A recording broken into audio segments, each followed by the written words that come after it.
agenda. If there are no amendments, the agenda of the meeting can be adopted. So, let's start with our guest, Mark Rutte, NATO Secretary General. It's a great honor. Good afternoon. Welcome to this joint exchange of views with our NATO General Secretary, Mark Rutte. It's really a great pleasure to have you here again, and thank you for engaging with this Parliament in, I could say, such turbulent times. I do not need to spell out all the challenges facing the EU and NATO, as these have been clear for all to see at the start of 2026. This weekend, the United States published its National Defence Strategy, and again, it's consistent with the National Security Strategy. Europe must take care of its own security and only expect limited support from the US. So the rupture in international relations is speeding up, and as Europeans, we must remain united and focused on re-establishing European security, which means, first and foremost, prioritizing our support to Ukraine, because Ukraine's security is our security, and we cannot afford to be distracted. So, Mark, we have known each other for a long time, and you know I can be very frank, but I don't want to ask you a direct question. You will get many here today. So instead, I want to ask my colleagues here, yes, you have every right to challenge the Secretary General, but remember his job is made harder or easier by how fast our member states strengthen Europe's defence and our humiliating dependence on the United States. So, colleagues, are you demanding from your governments that they speed up and make Europe stronger to defend itself? The more we all do in this room, we will ensure we help our Secretary General in his very difficult diplomatic role to defend European interests at this difficult moment. So let's arguing amongst ourselves, and more investment and action is the only way to meet our citizens' demands for more security. So now the floor, my colleague, EFA Chair David, the floor is yours. Thank you, dear Maria Agnes, and first of all, also from my side, a warm welcome to you, dear Secretary General Mark Rutte, to this meeting, the joint meeting of the Security and Defence Committee, the Foreign Affairs Committee, in association with the Delegation for Relations with the NATO Parliamentary Assembly. All colleagues, a warm welcome to you this Monday afternoon. I would just like to really thank the Secretary General for taking the time to be with us today. We're kind of starting to establish a tradition that you come on a regular basis once a year to the European Parliament's committees who are dealing with EU-NATO relations. We are greatly appreciate the opportunity to regularly exchange views with you, especially in the current geopolitical context. Dear Mark Rutte, I would like to thank you personally for your important role in diffusing the recent tensions within NATO, with the United States. De-escalation is key. We here in the European Parliament across party lines know that the partnership between the EU and NATO is crucial. In this increasingly dangerous world, with this partnership is vital in order to champion and safeguard peace, freedom and prosperity. So, Europe must ensure its own defence and security now. There is indeed an immediate need for the EU and its member states to strengthen its security architecture, fully operationalise the concept of strategic autonomy and defence readiness, and to this end make collective and well-coordinated investments in the necessary defence capabilities. I'll leave it here as my introductory remarks, hand over to Maria-Agnes Strack-Zimmermann, who will chair the first part of the session, and then I will be in the lead in the second part. Thank you. Thank you, David. Mark, now the floor is yours for your invention of about 15 minutes. So I would say we start immediately. Great. And the floor is yours. Thank you so much to both of you to have me back here in the European Parliament. Madam Chair, Mr. Chair, Maria Agnes and David, it's great to see you both again, but also to see all of you again. NATO and the EU are really unique partners, and regular meetings, I strongly believe that, regular meetings like we have today, are an opportunity to update each other, to discuss the issues of shared interests we have, but also how we can do even more together. Just a couple of introductory remarks. I don't think I will use the full 15 minutes so that we have maximum time for debate, but just a few remarks on starting with Ukraine. As we all know, we are now coming up to the 4th tragic anniversary of the start of Russia's all-out war on Ukraine. This is now, I would argue, the harshest winter for Ukrainians in over a decade. It is now -20 in Kyiv, and people are living there with all the attacks on the civilian infrastructure and innocent civilians, of course, the fight on the front line, but also these attacks on the big cities. The Russia is really heavily targeting this infrastructure, civilian infrastructure, and therefore leaving Ukrainians literally in the freezing cold. It's without heat, without light, without water. Meanwhile, the US-led peace talks are ongoing. President Trump and his team, Jared Kushner, Steve Witkoff, Marco Rubio, they are working hard to end the bloodshed. And this is done with the support of Europeans. The coalition of the willing, led by the UK and France, is driving efforts, as you know, to provide robust security guarantees, including forces to Ukraine after a peace deal with Russia. And as you know, Europe, Canada and the US have affirmed their readiness to provide these guarantees. And they are important to make sure that Putin, after a potential peace deal or a long-term ceasefire, and let's pray we have it as soon as possible, that he will never ever try again to attack Ukraine, because then he would know, because of these security guarantees, that he has no chance. And of course there are also important talks going on, as you know, on how to support Ukraine's future prosperity. And here it is the EU who is playing a critical role and a very positive role, and I want to thank the European Commission for everything they are doing, the President and the relevant commissioners, to get that part of the done together with the US and others. In the meantime, as these discussions to secure a long and lasting peace continue, so does NATO's military support, including through the Pearl Initiative. As we speak, billions of dollars worth of essential American military hardware is flowing into Ukraine, paid for by allies and partners. And it is absolutely vital, this flow of stuff going into Ukraine, to keep Ukraine in the fight and to protect its population. There is simply no alternative. For 2026, Ukraine has forecast military requirements from donors totaling just over $60 billion.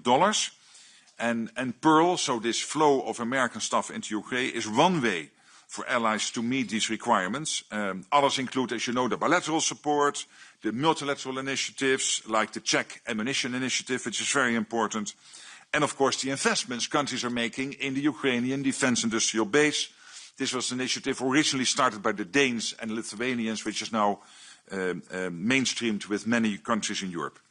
The EU is doing vital work here. The 90 billion euro loan package, 90 billion, which will make a massive difference to Ukraine's security. It will make a massive difference to Ukraine's prosperity. But here, I would really strongly urge you to ensure flexibility in how these funds can be spent, and not to be overly restrictive by EU caveats. Europe is now building its defense industry, and that is vital, but it cannot, at the moment, provide nearly enough of what Ukraine needs to defend itself today and to deter tomorrow. So as you take this loan forward, please, I encourage you to keep Ukraine's needs first in focus. So I could imagine, of course, if they can buy it in Europe, fantastic, priority one. Ukraine defense industrial base, great.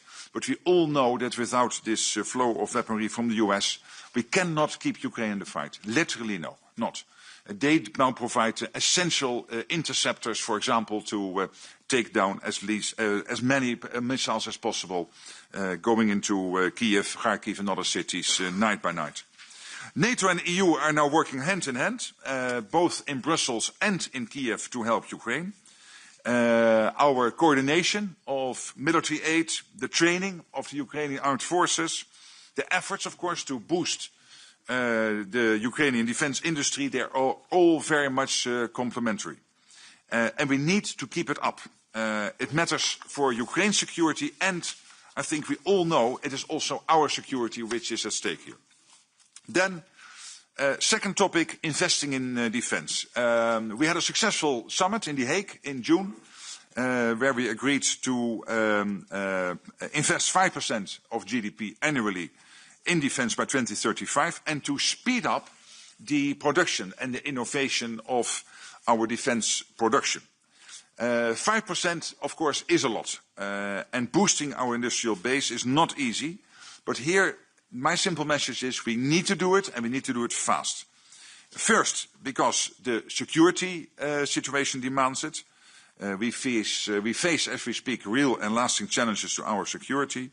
And second, because the time when we conveniently let the United States carry much of the burden for our shared security is simply over. It's fair and appropriate that Europe and Canada take more responsibility for their own security, and the good news is they do. Ensuring allies step up and speed up efforts on defense will, for me, for NATO, be our absolute priority as we prepare for the next summit, which will be in Ankara in July.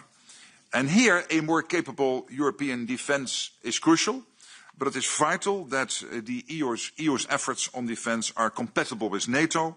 They complement what we already do and what we already have.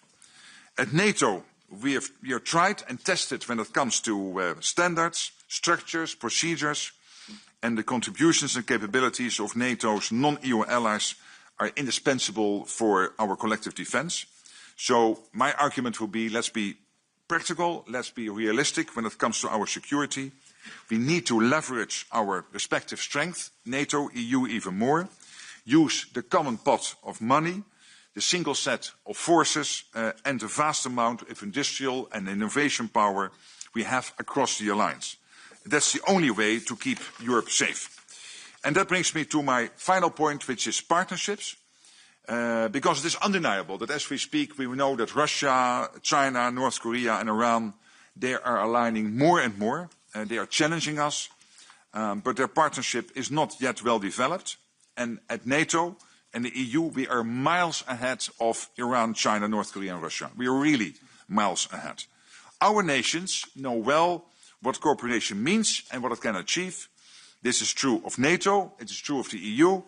It is also true of our work with partners across the world, close by in the Western Balkans and on the southern flank and further away in the Indo-Pacific with Korea, South Korea, with Japan, Australia, New Zealand.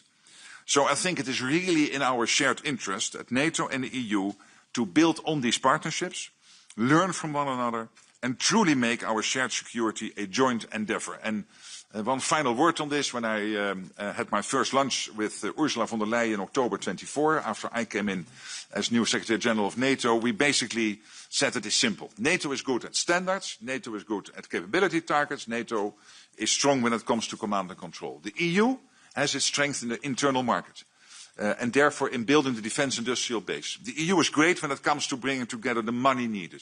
The EU is great in resilience. But the EU is also great when it comes to regulation, and here we need particularly deregulation. I know you are working on it.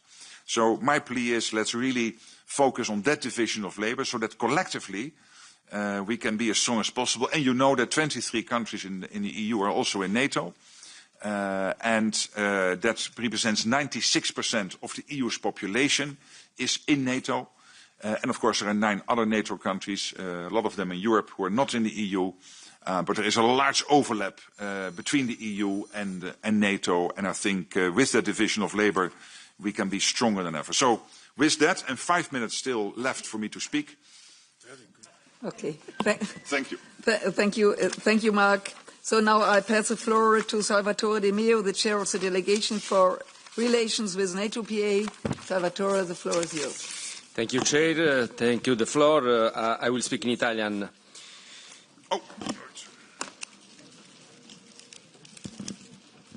Innanzitutto desidero esprimere un caloroso benvenuto all'onorevole Rutte in qualità di Presidente della delegazione del Parlamento europeo presso l'Assemblea parlamentare della NATO. Voglio dirle che la percezione che i cittadini hanno e anche noi è che l'architettura della sicurezza europea si stia pian piano indebolendo o addirittura sgretolando. Ad est il continente europeo si trova ad affrontare una combinazione complessa di minacce militari e non militari dopo la guerra della Russia in Ucraina. In Occidente invece sembrano venir meno gli impegni degli Stati Uniti in materia di sicurezza nei confronti dell'Europa. In questo periodo di profonda trasformazione delle realtà geopolitiche è invece importante costruire un'architettura di sicurezza europea che venga rinforzata e rinnovata nel legame transatlantico attraverso il rapporto Unione Europea e NATO per promuovere la stabilità nel vicinato orientale e nel meridione dell'Unione Europea. Vorrei anche sottolinearle l'importanza del ruolo della dimensione parlamentare della nostra alleanza, che ci ricorda come la NATO non sia soltanto uno strumento militare, ma anche un presidio dei valori democratici e della stabilità internazionale. Vorrei farle alcune brevi domande. In primo luogo, come possiamo evitare che le differenze politiche e i vari appuntamenti elettorali mettano a repentaglio l'unità dell'alleanza e soprattutto a rischio la nostra sicurezza? Sulla Groenlandia, anche io desidero congratularmi con lei per il suo importante contributo volto ad allentare le tensioni all'interno dell'alleanza. Potrebbe però spiegarci meglio cosa abbia inteso dire a Davos per quadro di un futuro dell'accordo sulla sicurezza artica? Quali sono le azioni che la NATO intende mettere in campo nel Gran Nord e se è previsto anche un partenariato più forte con l'Unione Europea in questa regione? La sicurezza nell'Artico è una necessità ormai riconosciuta e pensa che una maggiore presenza della NATO in quell'area possa soddisfare le necessità di sicurezza richieste dal Presidente Trump? A riguardo le faccio anche presente che la capacità di molti Paesi NATO è un po' diversa, non hanno sistemi adatti a intervenire in quelle aree. Penso per esempio ad una flotta di navi rompighiaccio. Pensa che sia quindi necessario anche un cambio di capability targets per poter soddisfare questa necessità? Infine, sull'Ucraina, sembra che i preoccupanti sviluppi internazionali delle ultime settimane, e faccio riferimento al Venezuela, alla Groenlandia, all'India, sembrano aver allontanato la nostra attenzione sull'Ucraina, che purtroppo continua a subire attacchi dalla Russia. Lei ci ha detto che abbiamo degli investimenti in corso, ma anche una progressione riduzione degli interventi degli Stati Uniti. Ritiene che da soli saremo in grado di supportare l'Ucraina e potrà l'Ucraina arrivare ad un processo di pace? L'ultimissima domanda, rapporto UE-NATO, quali sono gli strumenti che dobbiamo mettere in campo subito per reagire a questo scenario geopolitico in continua evoluzione? Grazie signor Segretario Generale per la sua attenzione e per il suo tempo. Thank you, Salvatore. Now I hand over the chair to AFET for conducting the Q&As with members, starting with the coordinators, following by Catch the Eye. David, the floor is yours. Right. Thank you, colleagues. We have exactly 55 minutes because the Secretary-General has to leave this meeting. So we're trying to square the circle. I will give the floor as to many members as possible, but we begin with the coordinators of SEDE and AFET. And once again, the maximum speaking time is 2 minutes, and 2 minutes is 120 seconds. We cannot discuss this. And if you speak less than 120 seconds, you have a unique opportunity to raise your popularity among other colleagues. I'll leave it there, and the first speaker for maximum 120 seconds is Nicolas Pasquale de la Parte, EPP SEDE. Thank you very much, David. I will be shorter. I will be very popular. Thank you very much, Secretary General, for being with us for the second time in a very short time. I want to focus my question in a very, very important one. I think Ukraine, the security guarantees that we are ready to offer the Ukrainian friends. You know that Putin has made crystal clear, adamant, that he will consider any deployment of contingents of troops in Ukraine from NATO countries, European countries, as legitimate military targets in the future.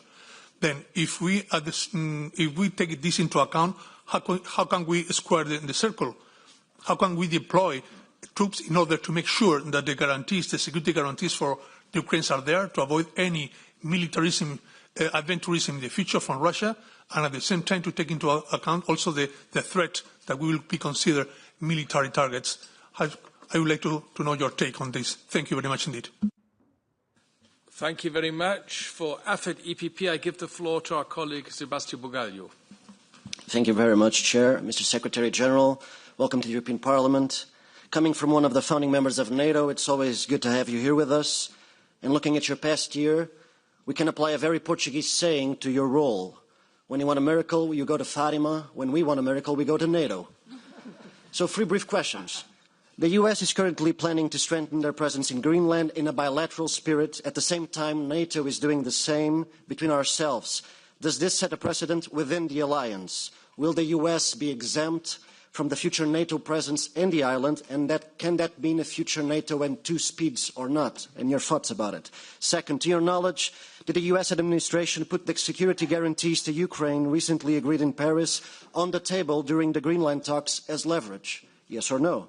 And third, the EU Commission recently announced a new strategy for the Arctic. Would you commend a new strategy for the Atlantic in cooperation with the alliance in order to contain the Russian shadow fleet, the sabotage of sea cables, and organized crime? Thank you. 1 minute, Chair. The second question is, Mr. Secretary, thank you. To your knowledge, did the US administration put the security guarantees to Ukraine, recently agreed in Paris, on the table during the Greenland talks as leverage? Yes or no? Thank you. Right, next is from the City Committee, the SND's Thijs Ruiten. I'm happy to give a Dutch compatriot of yours the floor. Thank you very much, Chair. And thank you, Mr. Rutte, for starting off with Ukraine, because we were terribly distracted in the past 2 weeks from our main task. And you brought up the loan and the conditions. What can we do? But also what are you doing right after this meeting in terms of calling member states to call for them not only for flexibility on the loan, but also on the much needed air defense and other weapons that Ukraine needs today, not in a couple of weeks. But the distraction was not caused by Europe. The distraction was caused by threats against Europe. Under which circumstances should we take threats against our territorial integrity, sovereignty and independence seriously? Because we need guarantees that this will never happen again, or should we, in your view, always ignore them? My second point relates to your remarks on Afghanistan. Very good that you pointed out the huge sacrifices by other NATO allies in Afghanistan, but regrettably, there's no formal excuse yet. I think that NATO, together, all the allies, and maybe you can play a role in that, should go back on this point, because it's well, disgraceful, I think, the way that the President of the United States has talked about the efforts of allies. Last point, what is NATO's perspective on Article 42.7 and strengthening our autonomy and diminished dependence, and also on defining better the European pillar of NATO? We have published the CSDP report. It was approved last week. We think that we need to work on that together with NATO to give more body to this European pillar of NATO within NATO, but also to work more independently from NATO if necessary. Thank you, Thijs. Next is Nacho Sanchez-Amor, please. Tantas cosas de las que lidiar, usted ha citado, sorry, I'm using Spanish. Tantas cosas con las que lidiar, y usted ha citado algunas de ellas, y tenemos que estar distraídos, esa palabra ha sido empleada por Thijs, por la actitud personal del secretario general de la organización. Señor Rutte, usted tiene que decidir si quiere ser el embajador de Estados Unidos ante la NATO o el secretario general de la organización y de todos sus miembros. Incluso para quienes consideran que la única política posible con la administración Trump es el apaciguamiento, su actitud es difícilmente comprensible. Yo no voy a utilizar en ningún caso sus mensajes privados, porque son eso, mensajes privados.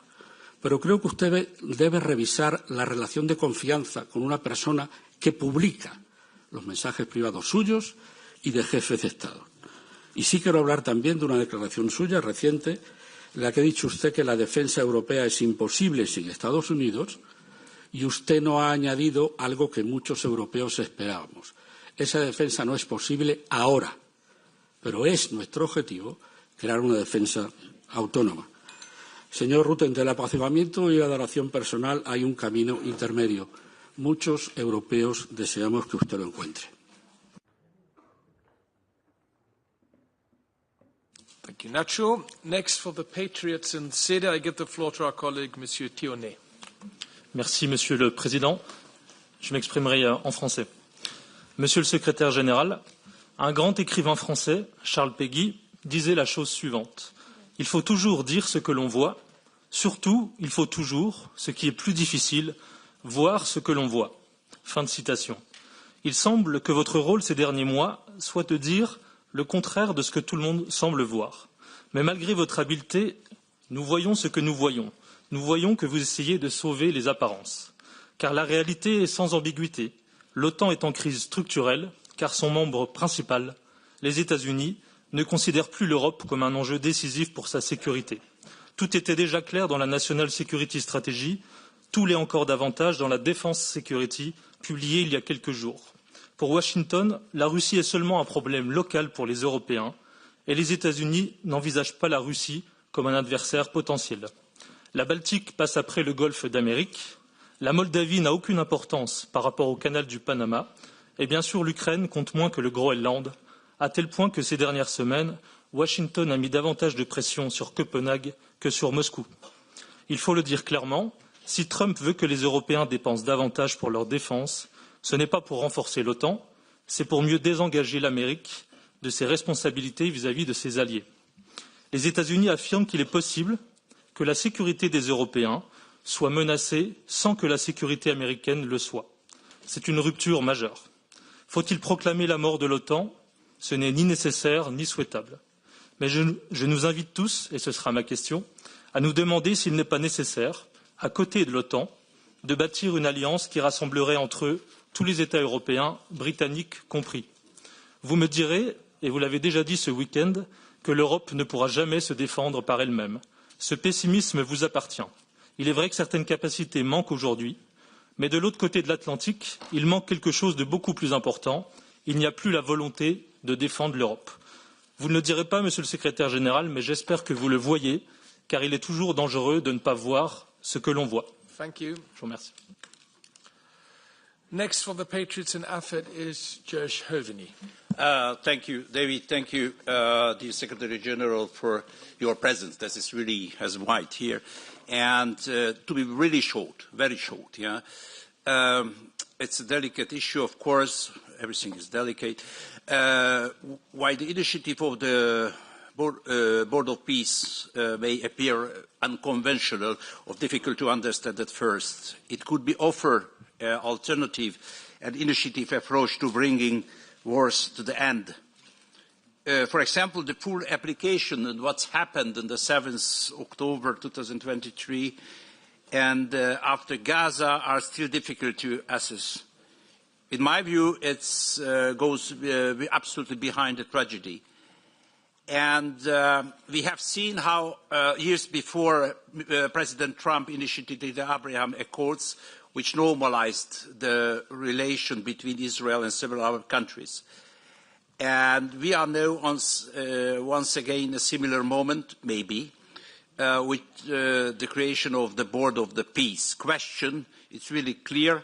How do you see, in person if it's possible, but it's a small provocation only, as the Secretary General, the view this new Board Peace initiative?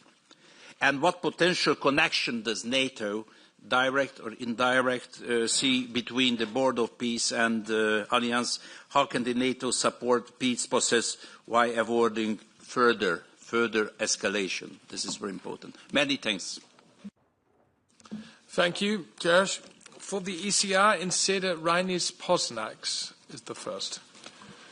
Yeah, hello everybody. Thank you, Mr. Rutte, for being with us, for your time. Basically, all the main topics are already covered by my colleagues, so I need to be creative, to find a new, more questions. But yeah, so mostly people are worried about Article 5 in the NATO treaty, but there is also Article 2 in this treaty, which says that members of NATO will eliminate conflicts in their internal economic policies and will encourage economic collaboration between all of them. So, and in that perspective, I would like to ask, as you know, not so long time ago, Germany and Italy made a bilateral agreement to strengthen like European pillar of NATO, and what do you think? Is it the good example for other countries to make more bilateral or trilateral alliances inside the NATO? Thank you. Thank you. The AFET coordinator of ECR, Adam Bielan, is not present, so I'll give the floor to Sebastian Tinkinen, who's the first speaker on the ECR list. Please. Thank you, Chair. I will provide a new angle. For Iranians, dear Secretary General Mark Rutte, for Iranians, the Islamic regime of Iran is their primary threat. On the other hand, NATO exists to confront two primary threats, Russia and terrorism. In Iran, we see both these threats converge. The IRGC is a terrorist organization that provides military support to Russia in Ukraine, destabilizes entire regions, and causes mass civilian suffering, which is taking place at this very moment. This means that Iran is directly contributing to the security challenges NATO faces. The Iranians are now calling for the West to act. They ask for help to tear down this regime that poses a threat to all of us. Mr. Secretary General, I call you to organize a coalition of the willing from NATO countries to execute an operation in Iran that would target the leadership of the regime. Thank you. Now it's time for the two Renew speakers. We kick off with Nathalie Loiseau for CEDE. Merci, je vais parler en français. Monsieur le secrétaire général, vous avez une tâche très difficile. Nous avons vu la semaine dernière désamorcer une crise au sein même de l'Alliance et nous pouvons tous vous être reconnaissants de vos efforts. Mais c'est de la menace existentielle à laquelle nous sommes confrontés que je veux vous parler, la menace que Vladimir Poutine fait peser sur la sécurité de l'Europe. Nous avons lu la stratégie de défense américaine et nous devons bien admettre que Washington ne voit pas la menace russe comme une priorité.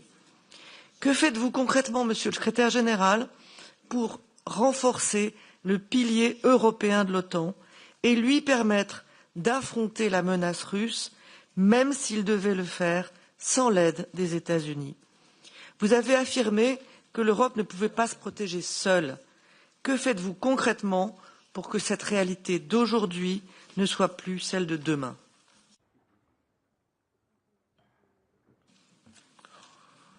Next for the Greens in CEDE. Hilde Woutmans, I'm sorry. Dankjewel, meneer de voorzitter, meneer de secretaris-generaal, beste Mark. Goed u hier terug te zien. We hebben vorige week vanuit Straatsburg eigenlijk heel nauw u opgevolgd. En proficiat hoe u toch de crisis heeft aangepakt, dank u wel. Maar we zijn hier onder onze.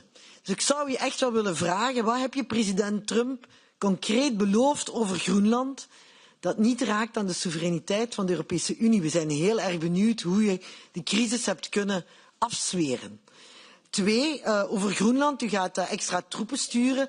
Wat gaan die daar juist doen? Hoe gaan die ingezet worden en wat is hun bevoegdheid? Gaan die toch ook, ja, want u zit toch wel tussen die twee spelers, hè, de VS en Europa.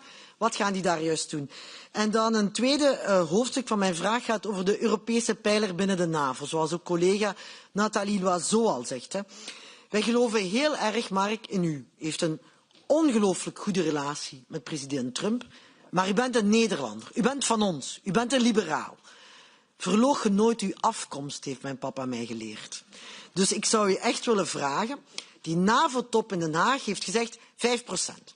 Ik zeg u, als je die 5% gaat besteden, zoals we dat in het verleden gedaan hebben met de Europese landen, dan ga je nationale strategieën hebben. Dan gaan we eigenlijk de NAVO bijna hervormen tot een aankoopcentrale voor de Verenigde Staten. Dat kan niet de bedoeling zijn. Als we willen dat de NAVO versterkt wordt, hebben wij een sterke Europese pijler nodig. Dan moeten we gaan van samenwerken naar integreren. Dus hoe ga jij ervoor zorgen dat die aankopen meer gezamenlijk gebeuren? We zitten nu maar op 18%. Maar 18% van de Europese aankopen gebeuren gezamenlijk. En gebeuren heel vaak, laat dat eerlijk zijn, Amerikaans. Terwijl het eigenlijk Europees zou moeten. Dus ik zou willen weten, De weg naar Ankara, want daar moet het gebeuren, daar zou ik willen dat de stappen gezet worden naar die Europese pijler van de NAVO en dat we kunnen gebruik maken van de command and control structure van de NAVO. Dank u wel. Dank u wel, Hilde. And now for the Greens, Martin Starkis. Thank you, Chair, and thank you, Secretary General, for being here. And my question will be about recent events in Davos. So after Davos, the US President, Donald Trump, claimed that the US and NATO has agreed on a framework for a deal.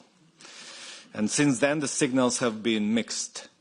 While the US administration says it's getting everything it wants, senior NATO officials, including the Supreme Allied Commander, as well as authorities in Denmark and in Greenland, say that they have no details about this. Yet without Greenland and Denmark, no deal is possible. So my question is this. Is there in effect a deal that would fundamentally change the existing arrangements between US, Denmark and Greenland? Or is the talk of the framework for a deal mainly an attempt by the Trump administration to save face as it backtracks from early threats? Thank you. Thank you. Thanks. The AFET rapporteur, the AFET spokesperson for the Greens, Hanna Neumann, is not here, so I will give the floor to Willy Schöndal so we can hear a voice from Denmark. Thank you very much, Mr. Secretary General. It's a pleasure to have you here. And I am a Danish MEP, whereas I would be very interested to hear your account of the negotiation deal with President Trump last week about Greenland. I'm also a former Danish foreign minister at a time where it was easy to deal with the US. It was during the Obama-Hillary Clinton period. So we shared values, we shared the views on strong international organizations. We shared almost on every path which way to move forward. Today it's opposite. So therefore I would ask, what supposed deal did you make with the American President Trump? This has not been especially clear because Trump has one way of dealing with the meeting. I guess you have another. What is your approach to what's happened? Does said agreement infringe on the red lines put forward by Denmark and Greenland that we're not going to give any square meter to any country because of threats